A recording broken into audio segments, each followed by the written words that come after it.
everybody, Tyler on the God 3 here, and welcome back to Dragon Ball Super Review. Today we'll be doing the review of episode 75. This episode is titled Goku and Krillin, Back to the Old Training Ground. This episode was really good, and I gotta say, the fight scenes in this episode were like just phenomenal. And it's for an episode that I didn't expect for the fight scenes to look so good in. Now, there were some wonky, I won't say animation shots, but like art shot, like model drawings or just art designs, I guess. This was the weirdest art design wise, but it was in the weirdest spots. It wasn't in like any major moments. It was just like I noticed in one, and I'll point it out when I say the plot summary. The episode basically begins with Gohan, Goten, and Chi-Chi, and they're all in the field area because Goku is looking for somebody to train with.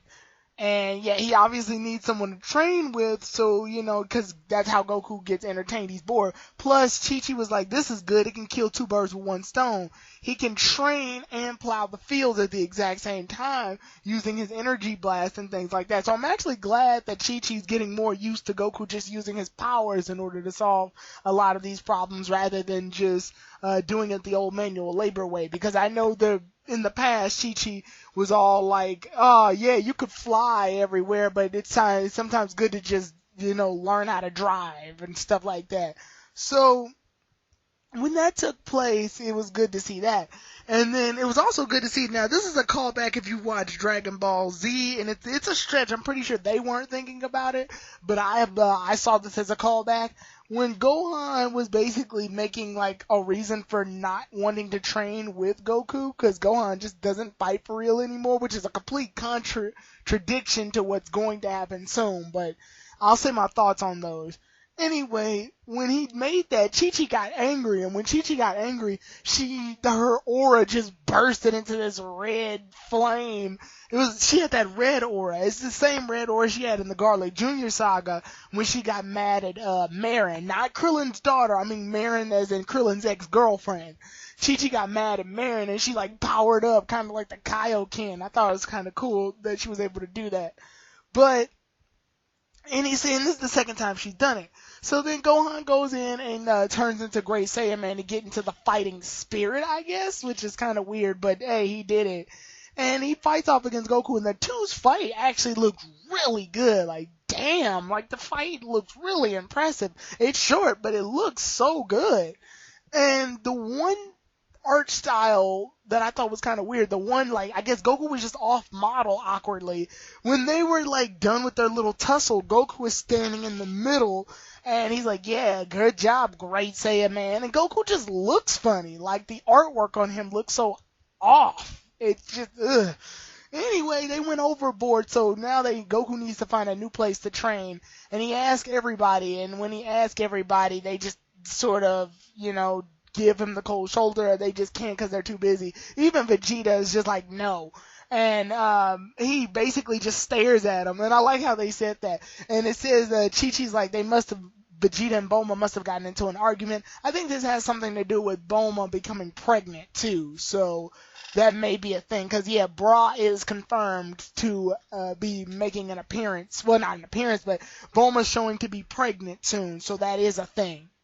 Anyway, when that all happens, Goku goes to the only person he can turn to, and that's Krillin, and Goku ends up comedically being in this bank robbing scene, and he ends up stopping the robbers, no problem at all, but Krillin ends up getting shot in the middle of that and gets injured, which is kind of weird, because at the level that Krillin's at, he should be able to not get dented by bullets, but whatever.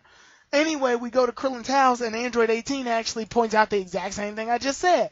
Krillin was injured by a bullet, and that pisses her off a little bit. Now, I don't know if 18 was trying to help push Krillin to train with Goku by insulting him just for the sake of giving Krillin that push, or she was just being a bitch. Because she insults Krillin openly in front of Marin, and then Marin starts to insult her own father, and then it just really beats down Krillin's self-esteem to the point where he basically gets pushed into training with Goku, and then they end up training for a bit, but then they decide they should go to Master Roshi's.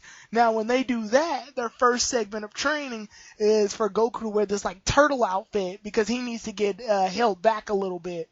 and fights off against Krillin, and it's still clear that Krillin is vastly overpowered because Goku's just at a whole world of power above him. So when that takes place, Krillin takes a long time to think about it hard and, get back into his fighting mojo. Master Roshi the next day sends Goku and Krillin off into these woods where they end up meeting with fortune teller Baba, so I thought that was kind of cool that they met up with her again in order to gather this herb that can only be found there. But while they're in the forest, they end up seeing a bunch of giant versions of older villains that they fought in Dragon Ball Z. Now, the episode basically ends on that cliffhanger, and it's over. One thing I gotta say, this does really help Krillin's development. I really hope Krillin can get somewhere further because of this training, but I do love the fact that Goku and Krillin are training together because it does bring back nostalgic vibes of Goku and Krillin training in Dragon Ball, and then obviously the villains from Dragon Ball Z. But this also brings up the point that has always been my issue with Dragon Ball Super. How come Dragon Ball Super can't develop its own identity? That's my one problem I'm having right now. It's like Dragon Ball Super feels like it needs to use Dragon Ball and Dragon Ball Z as life support in order to keep it going.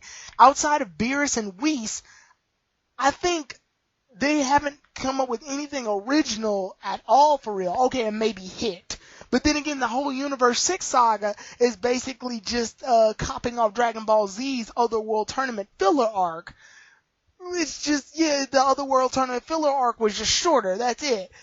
I don't know. It just feels to me that Dragon Ball Super is trying its hardest to make so many callbacks to Dragon Ball and Dragon Ball Z to get us to appreciate Dragon Ball Super without developing its own identity first. Hopefully the Omniversal Survival Tournament will make up for that. But from what I'm seeing, there's some problems. And yes, you guys, I know a lot of you all have been asking me this. I will get around to explaining my thoughts on the Omniversal Survival Arc tournament. I took a while because I had a couple of things that held me back. And plus, I think I waited the right time to start displaying my feelings because they just got done releasing that trailer where we got to see a bunch of the more of the gods and the fighters and the female Super Saiyan that turns into Broly or whatever. So I think I reached a perfect point in which I could discuss my thoughts on the upcoming Survival Arc tournament, and it's before February, so we'll still have enough time to discuss it before it happens. But yeah, other than that, this episode did a really good job though. The fight between Goku and Krillin was actually really good too. And it was just really entertaining. And the fight scenes looked really good for an episode that didn't really need awesome fight scenes. Like, the fight scenes should have been okay, but they didn't need to be that good. And you could tell a lot of effort was put into that. So, I just really appreciated that. Now, as far as bringing back the old villains and having Goku and Krillin train again, like I said, it brings up some good vibes. But then again, it also leads to that one problem. Why can't Dragon Ball Super just do things for itself? But I'm nitpicking on a few things here and there, but these are criticisms. They're healthy. You make healthy criticisms for your review because it helps you and the viewers, absorb this content so that they can have a personal perspective. If I was meant to just praise the series, then it wouldn't gain any depth and we wouldn't learn more about it. So the next episode is titled Beat the Fearsome Foes, Krillin's Fighting Spirit Returns. See you all then, everybody. Tyron the God 3 out.